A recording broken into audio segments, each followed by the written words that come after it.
सोनू बेटा, आज तो मारे गए। नदी पार करने के लिए पत्थर पर छलांग लगानी पड़ेगी और पत्थर पर मगरमच्छ तैयार बैठा है शिकार करने के लिए। टूनपुर के जंगल में सोनू नाम का हिरन रहता था। वह बहुत चंचल और मस्ती भरे स्वभाव का था। सोनू हिरन अपने नाम की तरह ही सुंदर और चंचल था। वह जंगल में कूदी मारते हुए कहीं भी पहुंच जाया करता था। वो बहुत ऊंची ऊंची छलांग लगाया करता था। एक दिन की बात है, वह नदी किनारे जाता है तो देखता है नदी के दूसरी ओर एक मीठे फलों का पेड़ है। पेड़ पर लगे फलों को देखकर सोनू के मन में लालसा उत्पन्न होती है उन स्वादिष्ट फलों को खाने की। परंतु नदी में एक हरियल नाम का विशाल मगरमच्छ भी रहता था, जो नदी के उस पार जानने की कोशिश करने वाले सभी जानवरों को खा जाया करता था। सोनू हिरन नदी के पास जाता है, मगरमच्छ उसको देख लेता है और मन में विचार करता है, बहुत दिनों से हिरन का मांस नहीं खाया है। आज इस हिरन का शिकार करूंगा और आराम से हिरन का मांस खाऊंगा। बहुत दिनों के बाद हिरन का मांस मिलेगा। कब से नहीं खाया है। मैं तो ये छोटे मोटे जानवरों से ही अपनी भूख मिटा रहा था। वो शांत होकर पानी में तैरने लगता है। जैसे ही हिरन करीब आता है, हरियल उस पर हमला कर देता है, परंतु हिरन वहां से भाग जाता है। पर सोनू हिरन के मन में मीठे फलों को खाने की लालसा थी। तब वह दोबारा नदी के पास जाता है और इस बार वो देखता है नदी में ही थोड़ी सी दूर पर एक बड़ा सा पत्थर है। वो उस पत्थर पे छलांग लगाता है और दूसरी छलांग में नदी के पार पहुंच जाता है और स्वादिष्ट फलों का स्वाद लेता है। स्वादिष्ट फलों का स्वाद लेते हैं। अरे वाह, ये तो बहुत स्वादिष्ट फल है। ये फल तो मैं रोज खाऊंगा। अब दोबारा उस नदी में छलांग लगाता है और दूसरी तरफ पहुंच जाता है।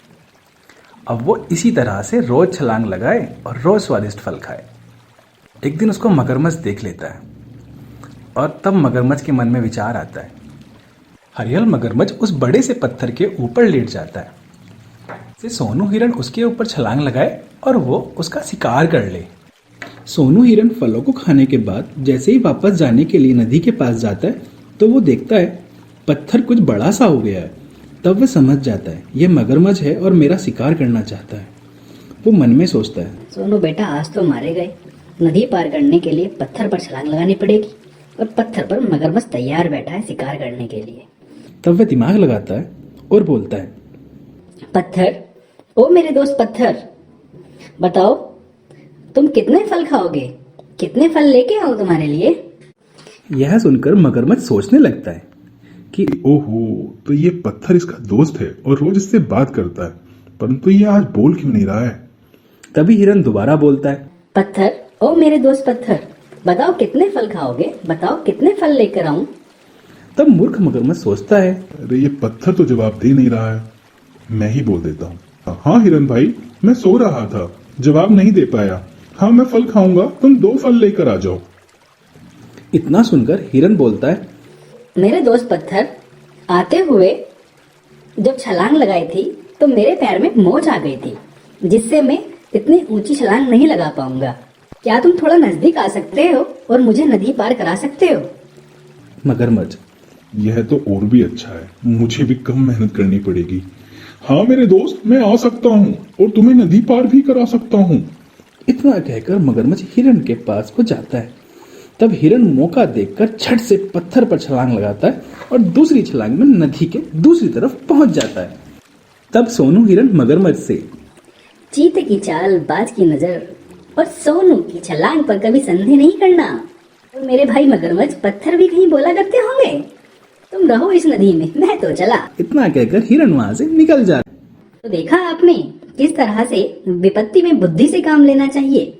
अगर आपको यह कहानी अच्छी लगी हो तो चैनल को लाइक करें, सब्सक्राइब करें और बेल आइकन दबाना ना भूलें। धन्यवाद, मैं चलता हूँ। कहानी है टूनपुर जंगल की। जिस तरह जानवरों का राजा शेर होता है, उसी तरह पक्षियों का राजा बाज होता है। एक दिन सुबह सुबह बाज राजा अपनी गुफा के बाहर आते हैं तो वो देखते हैं कि एक कौवे का बच्चा उनकी गुफा के बाहर सो रहा है। बाज राजा के गरजने पर बच्चा उठ जाता है और वहां से भाग जाता है। बाज राजा अपने चेले उल्लू के साथ शिकार पर निकल जाते हैं। बाज राजा और उल्लू को उस दिन कोई भी शिकार नहीं मिलता है और उन दोनों को खाली हाथ लौटना पड़ता है। अगले दिन सुबह जब बाज राजा फिर अपनी गुफा से बाहर निकलते हैं तो वो देखते हैं कौवे का बच्चा फिर से वहीं सो रहा था। बाज राजा के गर्जने पर कौवे का बच्चा उठ जाता है और वहां से भाग जाता है। तभी उल्लू वहां आता है और बाज राजा से पूछता है, कैसी नींद आई बाज राजा? अरे उल्लू, कहाँ खाली पेट नींद आती है। पूरे दिन परेशान होने के बाद भी रात को खाना नहीं मिला, पेट में घुटर घुटर होती रही और नींद नहीं आई। तब वो दोनों शिकार पर निकल जाते हैं, लेकिन उस दिन भी उन्हें कोई शिकार नहीं मिलता है। अगले दिन सुबह कौवे का बच्चा फिर से वहीं सो रहा होता है। तभी उल्लू वहां आता है और कौवे के बच्चे को पकड़ लेता है। ये क्या कर रहे हो? उसको क्यों परेशान कर रहे हो? चलो छोड़ दो उसको। राजा जी, आप 2 दिन से खाली हाथ लौट रहे हो और 2 रात से खाली पेट सो रहे हो, क्योंकि सुबह सुबह आप इस मनहूस बच्चे का चेहरा देख लेते हो, इसलिए पूरा दिन खराब जाता है, कोई भी शिकार नहीं मिलता। इतनी बात सुनकर बाज राजा थोड़ा सोचते हैं और उनको समझ आता है। तब बाज, इस मनहूस को हमारी गुफा में कैद कर दो। इसकी वजह से हमें भूखा सोना पड़ रहा है। इसको इसकी सजा दी जाएगी। तब उल्लू बच्चे को पकड़कर गुफा की तरफ ले जाने लगता है। बच्चा रोने लगता है। मुझे छोड़ दो, मेरी कोई गलती नहीं है। बचाओ, मुझे बचाओ। मम्मी पापा बचाओ, बचाओ, मुझे बचाओ। बच्चे की आवाज सुनकर कौवा और कौवे की पत्नी, ये तो हमारे बच्चे की आवाज है। हाँ भगवान, है तो हमारे बच्चे चुन्नू की ही आवाज। ये आवाज बाज राजा की गुफा की ओर से आ रही है। चलो, हमारा बच्चा मुसीबत में है। इतना कहकर दोनों बाज राजा की गुफा की तरफ जाते हैं और बाज राजा से पूछते हैं, हे राजन, हमारे बच्चे चुन्नू की आवाज हमने यहीं से सुनी थी। क्या हमारा बच्चा चुन्नू यहाँ आया था? तब बाज राजा, हाँ, तो वो तुम्हारा बच्चा है। बच्चों का ध्यान नहीं रखा जाता तुमसे। उस मनहूस की वजह से 2 दिन से भूखा सो रहा हूँ। सुबह सुबह उसकी शक्ल देखनी पड़ जाती है, जिससे पूरा दिन खराब हो जाता है। अब उस मनहूस को उसकी मनहूसियत के लिए सजा मिलेगी। जाओ यहाँ से। पहले तो ध्यान नहीं रखा जाता बच्चों का, अब आए हो बड़े बच्चे वाले। जाओ यहाँ से, नहीं तो तुम दोनों का नाश्ता बना दूंगा। इतना सुनकर कौवा और उसकी पत्नी वहां से चले जाते हैं और रोते हुए एक पेड़ के नीचे बैठ जाते हैं। रोते रोते कौवे की पत्नी, ये क्या हो गया चुन्नू के पापा? हमारे बच्चे को बाज राजा सजा देंगे, वो उसको मार देंगे। अब कैसे करूंगी मैं? अपने बच्चे के बिना कैसे रहूंगी? नहीं नहीं चुन्नू के पापा, आपको कुछ करना होगा, हमारे बच्चे को बचाना होगा। क्या करूं भगवान, बाज राजा से कौन लड़ेगा? वो तुम्हें और मुझे दोनों को मार देंगे। सब्र करो चुन्नू की माँ, सब्र करो। ये सब बात पेड़ पर बैठी हुई टुनटुनी चिड़िया सुन रही थी। टुनटुनी चिड़िया, क्या हुआ कौवे भैया? सुना मैंने, चुन्नू चुन्नू को बाज राजा ने सजा देने को बोला है। मुझे पूरी बात बताओ। बहन टुनटुनी, बाज राजा हमारे बच्चे को मनहूस बताते हैं और बोलते हैं कि इसकी शक्ल देखकर पूरा दिन खराब हो जाता है और हमें खाना नहीं मिलता, कोई शिकार नहीं मिलता, इसलिए इसे सजा दी जाएगी। टुनटुनी थोड़ा सोचकर, अच्छा ठीक है, तुम परेशान नहीं हो। मैं बाज राजा से तुम्हारे बच्चे चुन्नू को वापस ले आऊंगी। बहन टुनटुनी, तुम तो बहुत छोटी हो, इतने बड़े बात से कैसे लड़ोगी? भाई कौवे, सब काम बल से नहीं होते हैं, कुछ काम बुद्धि से करने होते हैं। तुम बस इंतजार करो, मैं चुन्नू को लेकर आ जाऊंगी। उधर बाज राजा और उल्लू को आज भी कोई शिकार नहीं मिलता। तब वो उल्लू की बात बाज राजा को याद आती है। आज भी हमें खाना नहीं मिला। उस मनहूस की शक्ल जो देख ली थी सुबह सुबह, आज उस मनहूस की ही दावत करेंगे। आज हम उसका ही भोजन करेंगे। हाँ राजा जी, आज उसको हलाल कर ही दीजिए। टुनटुनी बाज राजा की गुफा में आ जाती है। बाज राजा की जय हो, बाज राजा की जय हो, जय हो पक्षी राजन की।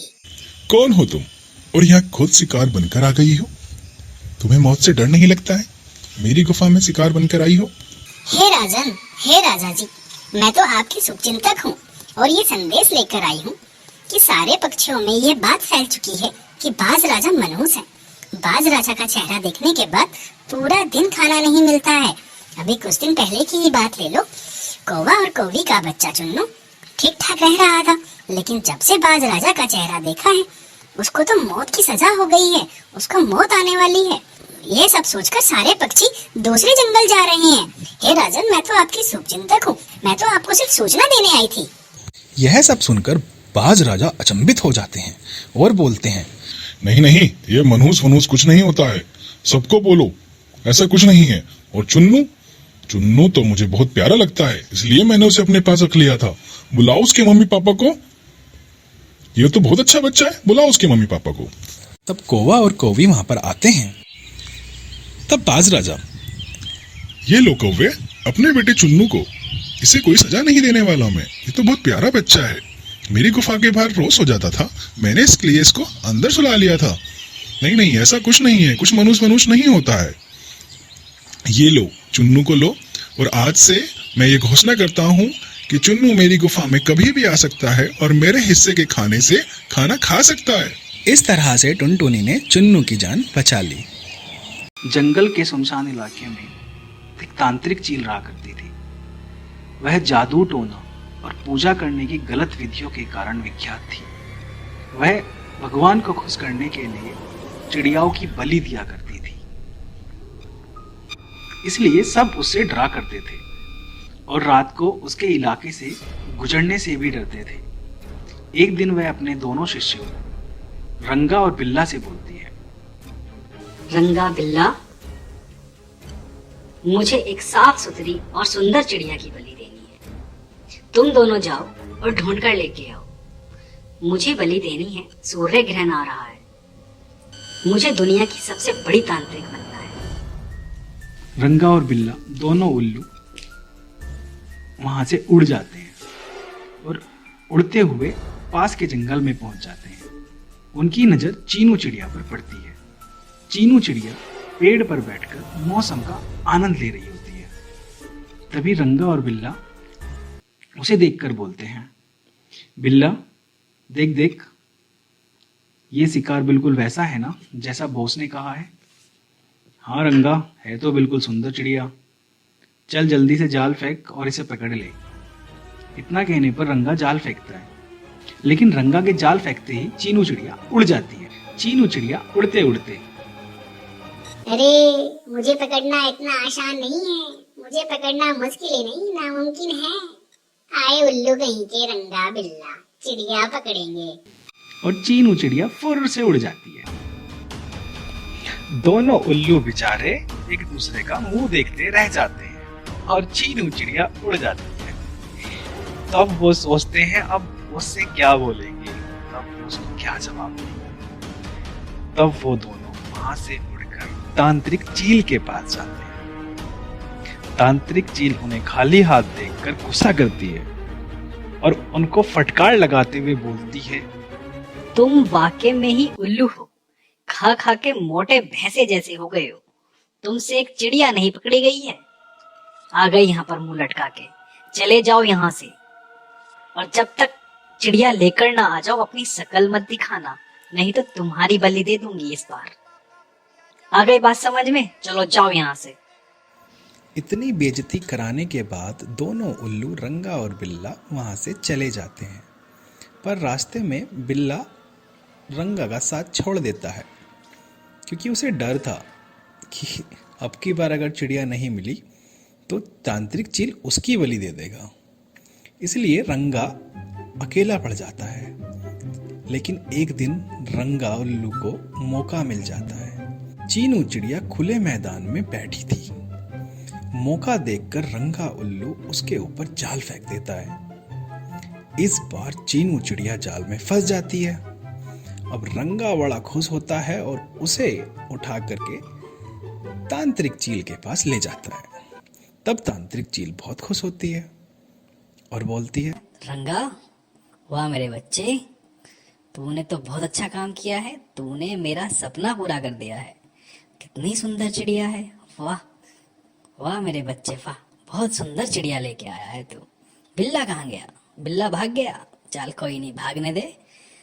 तू अब ऐसा कर, पास वाली नदी में जा, खुद भी नहा और इस चिड़िया को साफ स्वच्छ शुद्ध करके लेके आ। तब मैं इसकी बलि दूंगी और मैं बहुत बड़े वाली तांत्रिक बनूंगी। अब रंगा चीनू चिड़िया को लेकर पास वाली नदी में चला जाता है। पास वाली नदी में दोनों नहाने लगते हैं। तब नहाते नहाते चीनू चिड़िया एकदम से हंसती है। रंगा देखकर अचंभित होता है और तभी अचानक चीनू चिड़िया तेज तेज रोने लग जाती है। तब रंगा पूछता है, हैरी चीनू चिड़िया, क्या हुआ, क्यों रो रही है? तब चीनू बोलती है, मैं तुम्हारे तांत्रिक चील के बारे में सोच के रो रही हूँ। रंगा कहता है, मेरे तांत्रिक, मेरे बॉस के लिए तू रो रही है? तुझे तो अपने लिए रोना चाहिए, तू मरने वाली है। तो वो बोलती है, ऐसा कुछ नहीं है, तुम्हारे तांत्रिक को ही बताऊंगी। ऐसा सुनकर रंगा चीनू चिड़िया को पकड़ता है और तांत्रिक चील के पास ले आता है और तब तांत्रिक चील को सारी बात बताता है कि बॉस बॉस, ये चीनू चिड़िया रो रही थी और पूछने पर इसने बताया कि मैं तुम्हारे बॉस के लिए रो रही हूं। तब तांत्रिक चील चिड़िया से पूछती है, चिड़िया, हैरी चिड़िया, तेरा दिमाग चल गया है? तू पागल हो गई है या मौत को देखकर तेरा दिमाग ठिकाने पे नहीं रहा है जो भैकी भैकी हरकतें कर रही है? चीनू चिड़िया, नहीं नहीं, ऐसी बात नहीं है, मैं भी ठीक हूँ और मेरा दिमाग भी ठीक है। और मुझे ये भी पता है कि अब तुम मेरी बलि देने वाले हो, जिससे तुम तंत्र विद्या को आगे बढ़ाओगी। दरअसल मैं भी पिछले जन्म में तांत्रिक ही थी, तब मुझे श्राप मिला और इस जन्म में चिड़िया बना दिया गया। और अब जो मुझे कोई मारेगा तब मैं श्राप से मुक्त हो जाऊंगी और अगले जन्म में अच्छा जीवन पाऊंगी। ये सोचकर हंस रही थी। लेकिन जो मुझे मारेगा उसे अगले जन्म में चिड़िया बनना पड़ेगा। अब जो कि तुम मुझे मारोगे तो तुम्हें चिड़िया बनना पड़ेगा। ये सोचकर मैं रो रही थी। ये सब सुनकर चील डर जाती है और अपना विचार बदल देती है। रंगा उल्लू से कहती है, रंगा, इस चिड़िया को आजाद कर दो और अब से हम किसी चिड़िया की बलि नहीं देंगे और पूरे जंगल में सबको बोल दो कि कोई चिड़िया की बलि नहीं देगा। तो इस तरह चीनू चिड़िया ने अपनी और बाकी चिड़ियाओं की जान बचाई। इस कहानी से हमें सीख मिलती है कि विपत्ति में हमें अपने दिमाग का इस्तेमाल करना चाहिए और परेशानी का हल निकालना चाहिए, ना कि सिर्फ परेशानी के बारे में सोचते रहना चाहिए।